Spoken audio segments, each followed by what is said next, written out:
Olet tehnyt nyt kuule semmoisen urotyön, että ettei tosikaan kuule kaikille miehille, tai itse asiassa meidän naisille, kun sä oot mennyt ja lopettanut vallan ton viinan juomisen, ja mun mielestä kaikki miehet vois ottaa susta mallia, niin kerro vähän, miten niin kuin siihen pääsee, joku pieni neuvo miehille.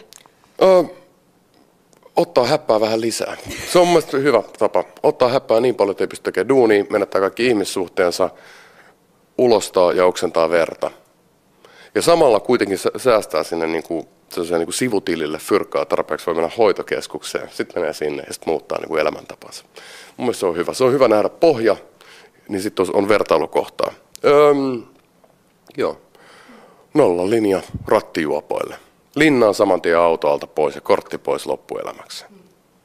No, kerro, kun sä olit siellä hoitolaitoksessa, niin auttoiko se vai olisitko sä selvinnyt ilman sitä? Missä sä olisit nyt, jos et sä olisit siellä käynyt?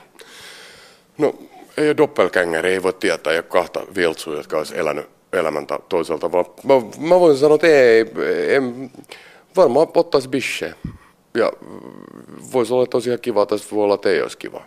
Oli aika väsynyt silloin, mutta ei se joudu pelkästään siitä, että olisi ottanut niin kuin häppää tai laulanut lasikantisesta laulukirjasta 24/7, vaan oli paljon muitakin asioita. Oli työstressi, oli hirveän pitkät rundit ja levynteot ja muut takana ja sitten niin kuin tällaisen miehekkääseen tyyliin, niin sitten korjailee sitä sitten korjaussarjan korjaussarjalla. Siitä tulee sellainen niin kuin putki helposti. Ja se on niin pahimmillaan se on kammottavaa ja sitten parhaimmillaan se on hemmetin hauskaa. Et siinä on kummaskin puolensa. Mutta sä oot päättänyt nyt valita tämän linjan, niin onko tämä helppo elämä? Tekisikö mieli juoda välillä? Ei mun tee mieli tenua ottaa, mutta ei elämä ole sen helpompaa, ei laisinkaan. Mun mielestä se on haastavampaa, koska kun ei ollut niitä filttereitä tässä niin kuin noka edessä, niin sitten joutuu ottamaan hyvät asiat, mutta myös ikävät asiat vastaan niin kuin kirkkaan kopan avulla. Ja siis ei kaljakopan, vaan tämän kopan. Niin se on aikamoinen haaste myös monissa asioissa. Mutta en mä jotenkin, se häppä oli vaan toissijainen asia. Siinä on niin paljon muitakin asioita, jotka vaikutti siihen, että ei ollut ihan tip-top. Vaikea sanoa, kuinka suurta osaa niin kuin iso G siinä, siis Gambina siis, anteeksi, niin aikaan, tai kuinka iso osa se niin, mikä sen prosentuaalinen vaikutus oli sitten siinä niin kuin huonoinvoimisessa. Mutta ei mä nyt niin paskana olla. Oli vähän vaikea vaan olla. Oli huono olla fyysisesti. Hikeä pukkas. Nyt ei hikeä pukkaa. Aivan. Ja sä oot tämmöisen paljon iloisemman ja rennomman näköinen nykyään, niin onko se vaikuttanut suhun fyysisesti ja psyykkisestikin? Ei, mun näyttelijäkyvyt on vaan kasvanut. Okei. Hei, kun sä olit siellä hienossa hoitolaitoksessa, missä käy kaikkia julkkiksia, niin oliko se hieno paikka? Voisiko täällä olla ihan yhtä lailla mahdollisuudet parantua tuommoisesta? Tää Kisko. Tää on muutamia paikkoja, mitkä mä oon kuullut tosi hyvin. Satuin olemaan Amerikassa sillä hetkellä. Mä en usko, että kukaan, joka on, niinku, taistelee elämän ja kuoleman välillä, valitsee niinku parantumispaikkaansa julkisprosentin mukaan. Se on semmoinen jotenkin hivenen epäilyttävää. Että joo, mä menen tonne nyt niin kuin hoitamaan itteni happeen sen tähden, että tuolla on käynyt tai tuolla saattaa olla joku tyyppi, jonka mä oon nähnyt jonkun viihdepalstan sivuilla. Sanotaan, että siinä pisteessä, kun päättää mennä tuollaiseen paikkaan, niin se ei ole ensimmäisenä tuu mieleen. Se on tavallaan ottaa sitä, mitä saa. Ja mulla on mahis mennä hyvään paikkaan, ei siinä mitään. Ja mä ajattelin, että kerran, josta yrittää saada itsensä niin kuin kasaan, niin sit se on mun mielestä hyvä satsaa siihen ja tehdä se hyvin. Se on sama, mitä isä ja äiti on aina sanonut, että köyhällä ei ole varaa ostaa halpaa. Parempi ottaa kunnon auto, niin sillä jaksaa sitten, tai kunnon kengät, ne kestää sitten hyvin. Ja vähän sama ton hoito-operaation kanssa, että parempi satsaa paikkaa, josta on ollut paljon hyvää palautetta, jos on hyviä tyyppejä duunissa. Että on mahdollisuus relata ja saada kuosi paremmaksi. Mun mielestä sä oot kauhean ihana, kun sä kerroit tosta niin rehellisesti ja sä puhut siitä tosi ihanasti.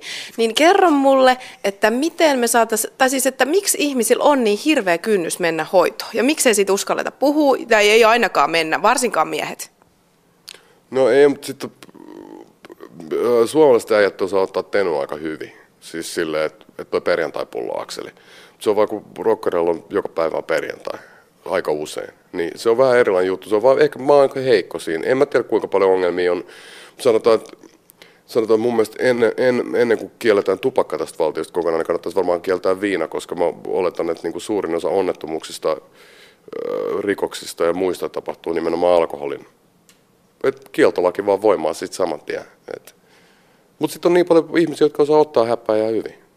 Se on vaikea sanoa. En mä usko, se on missä raja piilee. Eri kulttuurit on erilaisia. Onko se väärin, jos lääkäri sanoo, että on ok polttaa niin kuin 1,5 röökiä päivässä, että se ei vaikuta niin kuin terveyteen, niin onko se niin kuin ok?